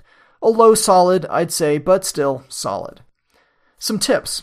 When doing a slalom, don't lay on the go button. That's how I play racing games. Lay on the accelerator and steer, and it doesn't work very well in those, and even worse, competing in Val d'Isère. Hold down B, let go, coast through the gate. Hold down B, let go, coast through the gate. They're spaced fairly evenly apart from one to the next, so you can anticipate how long you hold down the B button. In the case of regular slalom, that's not very long at all, but you get into a rhythm, like playing Keystone Capers on the Atari 2600, and you'll do far better. I would also recommend, if you're not getting into this game, to unlock the freeride slopes through the cheat code and play some of the later ones. They get more difficult, but also more entertaining, especially when you mix in the power-ups. I wanted to try again and again to get to the next checkpoint, not necessarily for research purposes strictly, but for personal accomplishment. It was fun. There are a large number of different slopes in the game, over 50 by my math, including all those in Compete and Training, and the branching paths in Freeride. I certainly didn't make it far enough in Compete to see if any slopes repeated, but if they did not repeat, yeah, that easily pushes the total over 50 different slopes. So if all you're doing is playing the first slope in Freeride a few times and then giving up on the game like I did, know that there is more to it than that. Low solid. But that's just my opinion. What do you think? Shred! Over on Facebook, Lewis says, I tried it at a friend's place and it seemed pretty solid. Definitely not trash. Thank you, Lewis. Randal says, top 5, great game. If I ever regret selling my Jag collection, this'll be one of the reasons. Hall of Fame rating for Randal. Thank you. Derik posted, saying, didn't originally have this one, but acquired it recently. I would call it a solid game and worth owning. Thank you. Ryan says, I would definitely rate it a solid game. I have always enjoyed playing it. BTB rates the game meh. Remember, Val d'Isère is a resort, not a famous snowboarder. That's right. He also includes a link to his Jaguar video, so definitely check that out. Björn says, it's fast, steering is responsive, graphics are quite good, way better than the SNES version. A solid game. Thank you very much, Björn, and everyone who contributed on Facebook. Shred! Looking at the various forums for feedback on Val d'Isère Skiing and Snowboarding, on Atari Age, Doctor Clu had this to say. As for Val d'Isère Skiing and Snowboarding, now there is a fun game. Lots of replayability. It's funny, I am not much into skiing normally, but just how the controls worked and the pace of the game, I have returned to this game quite often. Would have been cool if the game could have used the joy board that Amiga made for the Atari 2600 game Mogul Maniac to give it the full skiing experience. He posted a picture of the joy board, and yeah, that might have been cool to play the game that way. Joypad config number 2 in the game comes closest to joypad only play. Push up to accelerate and down to stop. That would probably work okay on the joy board if some evil genius were to create an adapter for it. Dr. Clu continues, if I had to advertise Val d'Isère Skiing and Snowboarding, an idea I just came up with some quick Google searching, I would have tried getting a bunch of people in skis on a lift viewed from the ground, and on the bottom of the skis have the game advertisement, something that Infocom would have done. Oh, speaking of Infocom, you've probably heard this, but I'll just mention it anyway, just in case. Eaten by a Gru. It's an Infocom text adventure podcast done in a game-by-game style. It's out and has about 5 episodes, I think, as I record this. Check it out. Infocom.gamebygamepodcast.com is the only URL I know for it offhand, but I'll include a link in the show notes. Going back to Dr. Clu, and I promise I'm going to stop interrupting you now, he says, I also love the emblem for the skiing location, especially the falcon. Reminds me of the double-headed eagle you see a lot in Europe that I am very fond of. And he posts a couple pictures to illustrate his point. That wasn't an interruption, that was just a description. This is an interruption. If I don't get a chance to make another bit of feedback on this game, I think this is definitely a solid title to almost Hall of Fame in my book. It really is a blast. Thank you, Dr. Clu. He did take a stab at photoshopping the Val d'Isère game logo on the bottom of skis a few posts later, and it does look cool. It could do with one more skier on the lift, I think, to better fill out the logo, but yeah, it looks pretty nice. Shred! On the Retro League forum topic, well, on all of them, when announcing the game I would be working on this episode, I made some lame joke about Val d'Isère being perhaps the best skiing and snowboarding game on the Jaguar, as if it weren't the only one. On the Retro League forum, Joe says, so I guess that's the only skiing snowboarding game on the Jaguar. I've never heard of Val d'Isère before hearing about that game. Now I'd like to take an expensive vacation there. Thanks, Joe. It would be an expensive vacation. I'm not much into skiing or snowboarding. I do have a story about that coming up in the Storytime segment at the end of the show. But looking at Val d'Isère in the off-season, in the summer, they've got hiking trails and stunning scenery. I'd totally go for that. Shred!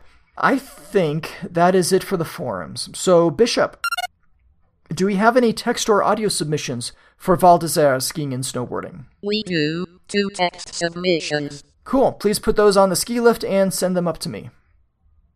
I have no idea what you are talking about.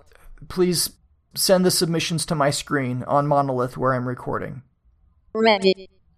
Our first submission is from The Lost Dragon. He writes, background information first. My understanding is that this is kind of a sideways conversion of the SNES title Tommy Moe's Flaming Mo. Winter Extreme Skiing and Snowboarding, which we in Europe knew simply as Val d'Isère Championship, released in 1994 on SNES, same time as the Jaguar title.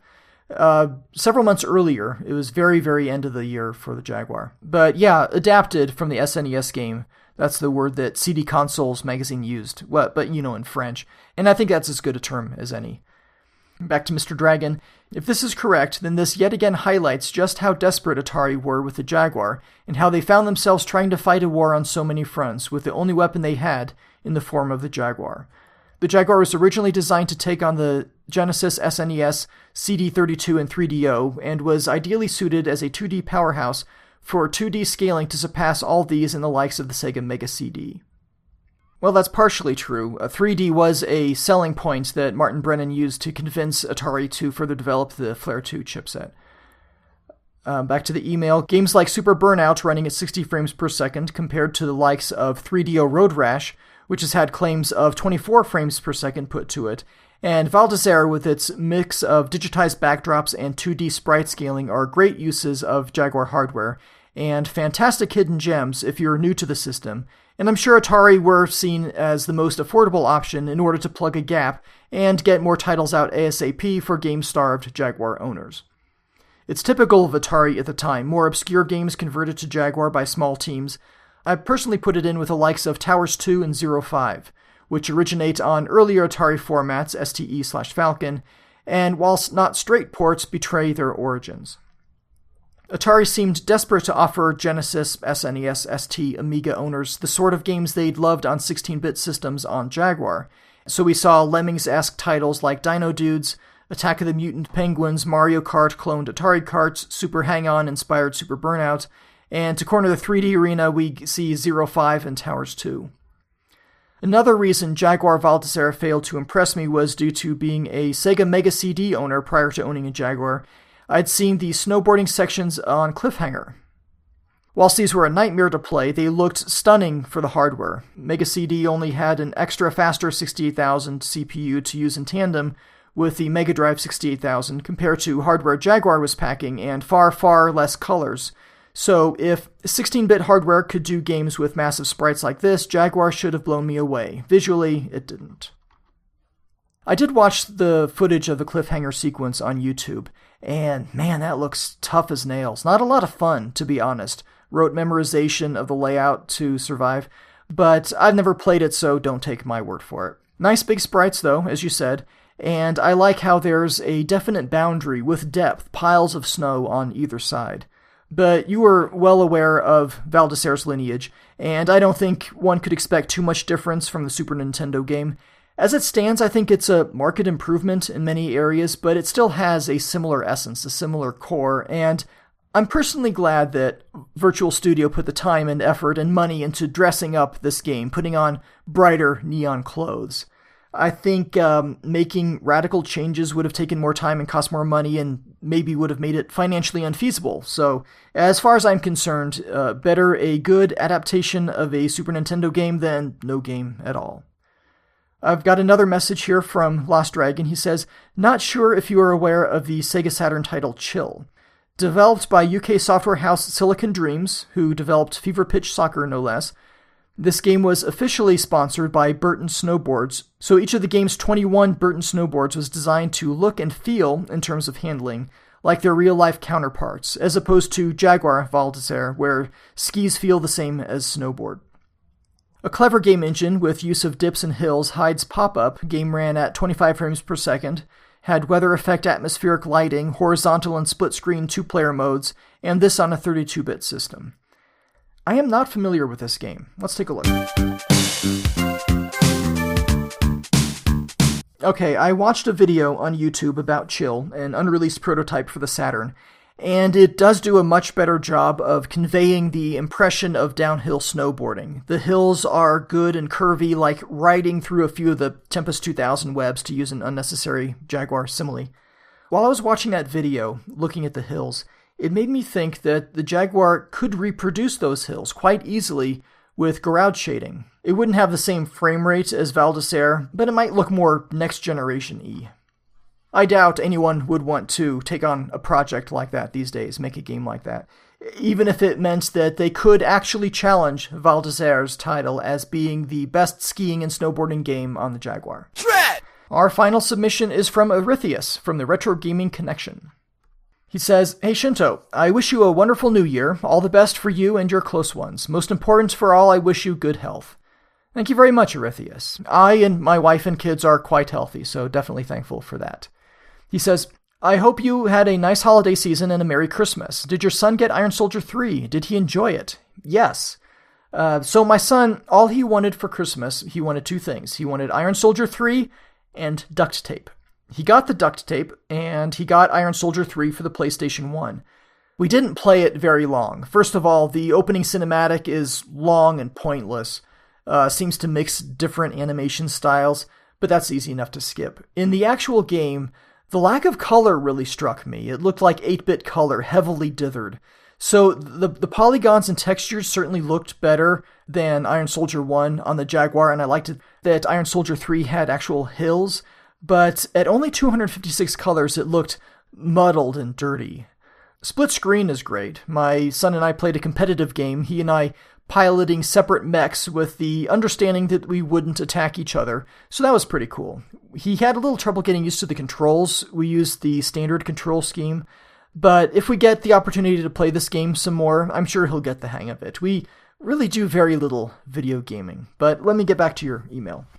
I did not write any review for the previous episodes as I was quite busy with my newborn son. My wife and I called him Nolan. I think everyone here will get the reference. Yeah, that's right, your little prince. Congratulations again. I'm glad everything went okay. Now everything is fine. My wife is back to work and we got the perfect nanny for him. So I officially got some free time to write a review for your show. Well, I'm glad you did. This episode you are covering, Val d'Isère, Skiing and Snowboarding, I just love the game and I can't wait to listen to this episode and learn the story behind the game. Yeah, I'm afraid I might have let you down on that regard. I considered contacting Olivier Richet, who worked on this game, to get the inside scoop, and if he had a public email address that I could find, I probably would have done so, but I'd have to pay for that privilege on LinkedIn. And do you know how many Olivier Richets there are on Facebook? It's hard to find the right one, and you can only click on so many before you start to feel like a stalker, so I gave up on that. Back to your email. Although I haven't played it in a while, because I sold the cartridge a few years back and haven't bought it back yet, I remember it quite fondly. I do not know if the Jaguar version is a straight port, but it seems more than a totally new project. And I never played Val d'Isère before the Jaguar, and it is one of the few Jaguar games I have beaten. I unlocked every track in freeride mode. I really enjoyed Val d'Isère. It's a nice-looking game. True, it is not 64 bits looking, but still very nice. I particularly love the large bitmap picture in the background. The music is really nice and fits the game perfectly. The gameplay is fast and easy to master. The game modes are limited, but that's okay for me, and besides, it's also how game modes were created at the time. And the two-player mode is a nice touch. However, I think it is a shame you can't play two-player on a split screen. It would have made Val d'Isère a great game for competitions. I also think that sometimes the scrolling is a bit too fast. You cannot always react enough to avoid a tree or a rock. But it adds to the challenging aspect of the game. One or two other music tracks would have been nice too. Overall, the Jaguar version is the better from both, although on the SNES there is a nice little touch that you don't have on the Jaguar, a little animation during jumps like somersaults and snowboarding. For me, Val d'Isère is a solid game. I will play it again with pleasure. I have to go now. Great job on the podcast. Sorry, I feel I need to rush to introduce my son to his new teddy alpaca, which I called Flossie, of course. With kind regards, Arethius. Thank you, Arethius. I'm going to have to disagree with you on the jumping animation in the Super Nintendo game. I found it annoying after a while. I just like to hop up. Just hop a little bit. Extra music tracks would have been nice. Only 4 in-game songs, as I mentioned, one of those being a duplicate of the title screen. I like the third one. The third one I think is my favorite. I'm impressed that you unlocked everything in Freeride. That is not something I've been able to accomplish, not even close. And that reminds me, when I first loaded up the game after sitting unplayed for a dozen or so years, I found that all the single-player Freeride tracks were already unlocked. I know I didn't earn them. So I wonder if I unlocked them using the cheat code way back then. The cheat code was published in an EGM2 magazine, and I had a subscription to that, so it's entirely possible that that's what I did. As for split screen, we'll have to see if I hear back from the video game critic on that. Dread! Ladies and gentlemen, boys and girls, we have reached the end of this episode. Well, almost. I do have a story coming up after the music related to snowboarding, but not to Val d'Isère skiing and snowboarding. So you can skip that if you want. Coming up next episode, I'm going to do something a little different. I was going to cover Brutal Sports football. That was next on the list. But I think I'm going to talk about a homebrew game instead. I've been asked on multiple occasions if I'm going to cover homebrew, and the answer has been yes, in time, but why not now? And how about if we cover one of the newest and hottest titles on the Atari Jaguar homebrew scene, Rebooteroids? I've got my copy right here, got it from the Atari Age store last month, so yeah, let's switch gears a little bit and talk about that. After Rebooteroids, we will be covering Brutal Sports Football, followed by Double Dragon 5 and Pinball Fantasies. If you have any feedback that you'd like to share about these games or about any games that I've already covered, please send that in, text or audio, to jaguar@gamebygamepodcast.com. All show information, including episode progress and a link to the Jaguar Game by Game podcast store on redbubble.com, all that you can find on the web at jaguar.gamebygamepodcast.com. If you're sticking around for the story or skiing off into the sunset, please remember that there is a lot of good to be found out there in this world of ours, even with widely ridiculed video game consoles. So do try to keep an open mind and a joyful heart. Thank you for listening.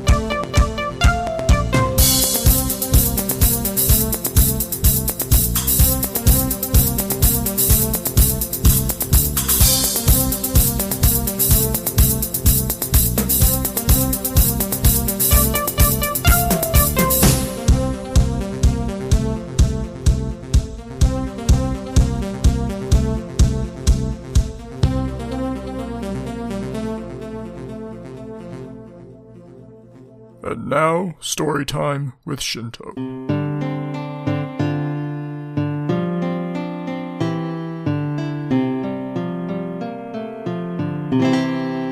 I've never been skiing, but I've been snowboarding once. It was the late 90s, and my friends and I decided to go on a road trip for spring break. But where should we go? Mexico? Las Vegas? The mountains. We took 3 cars, 7 rental snowboards, food, and a large quantity of alcohol. There was Fred, Puff, and Chewy, 2 cars between them. One of those cars was loaded with all the food and alcohol, so that was pretty important.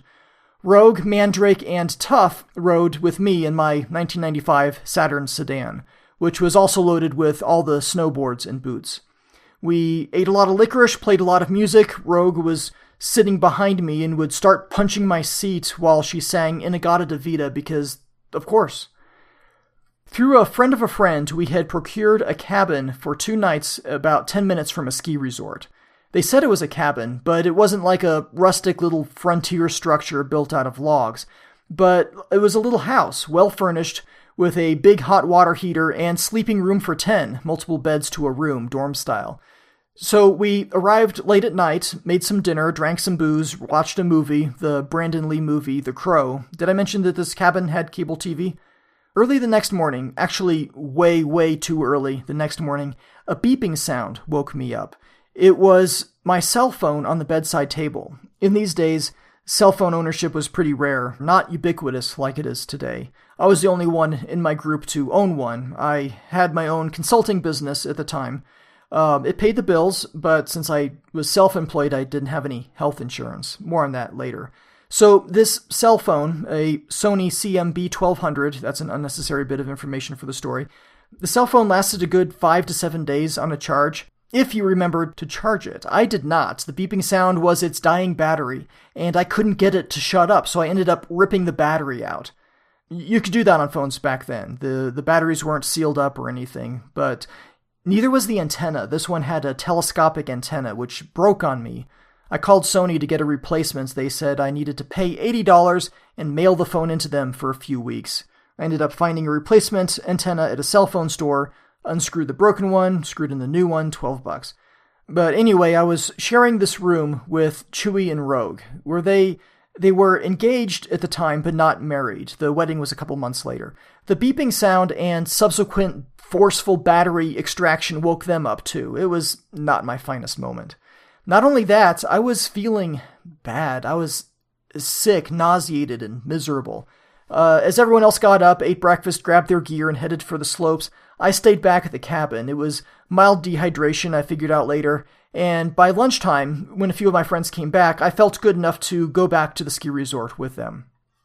I had a snowboard with a giant praying mantis painted on the bottom. The bug board, the rental place called it.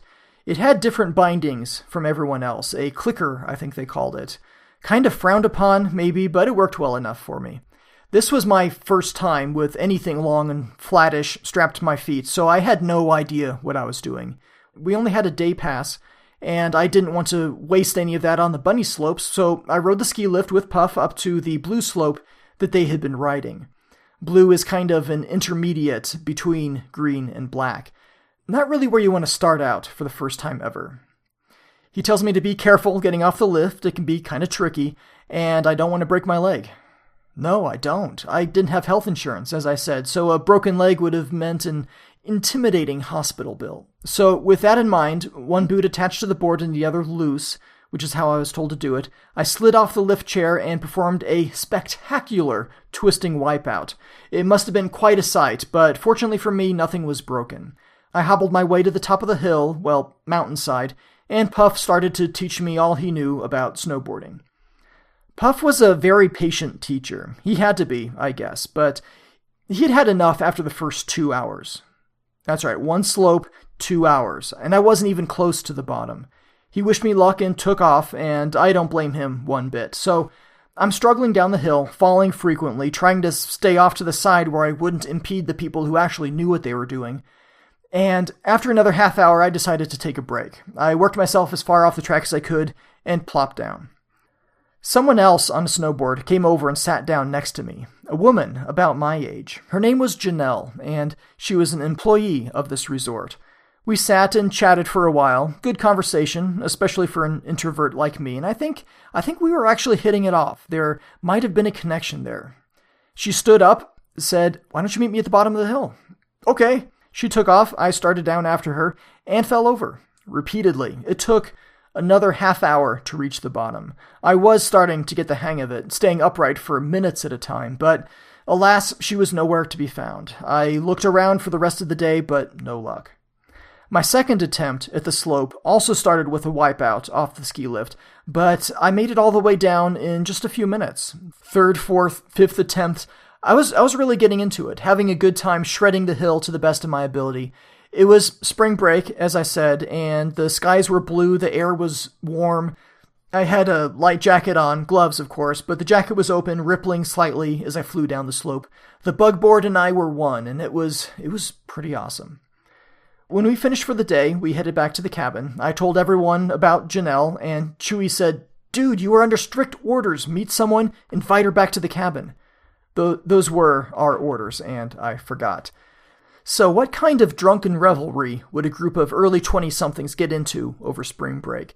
We stayed up late, well past 3 in the morning, discussing philosophy and religion. Would an evening of logical deductive reasoning mixed with theological insight have interested Janelle at all? I don't know, but I'm not too broken up about a missed opportunity to find out. 6 months later, I met the actual love of my life, and at our wedding, a couple years after that, Fred, in his best man toast, did reference the snowboarding trip, and Janelle. Good times, no broken legs, and my kids might tell you that it was probably for the best that I was such a lousy snowboarder. Thank you for joining me, and I'll talk to you again in the next episode.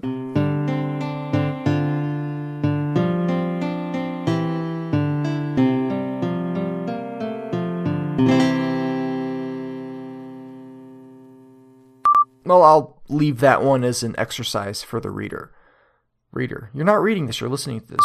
This is the only Jaguar game developed by Virtual Studio. There's a kitten. Again, come, what are you doing? Purring, I get that. When you're skiing, ooh. Audacity is freaking out on me this evening. Downhill, giant, and slalom options are crossed out with wavy wet lines. Ha ha. And over at the Goat Score, Rebooteroids, which is harder to say than it is to read. Rebooteroids. Yeah. Bonjour, je m'appelle Valdesser. Merci. Et bienvenue à mon jeu Valdesser Skiing and Snowboarding. That is just going to confuse people. Yeah, I probably shouldn't lead off the show like that. And besides, BTB already used a similar joke in his Jaguar episode. Did he really? BTB!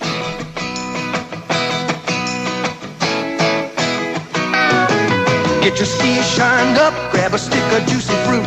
The taste is gonna move ya. Take a sniff, pull it out. The taste is gonna move you when you pop it in your mouth. Juicy fruit is gonna move ya. It juices soft, it gets right to ya. Juicy fruit, the taste is gonna move ya.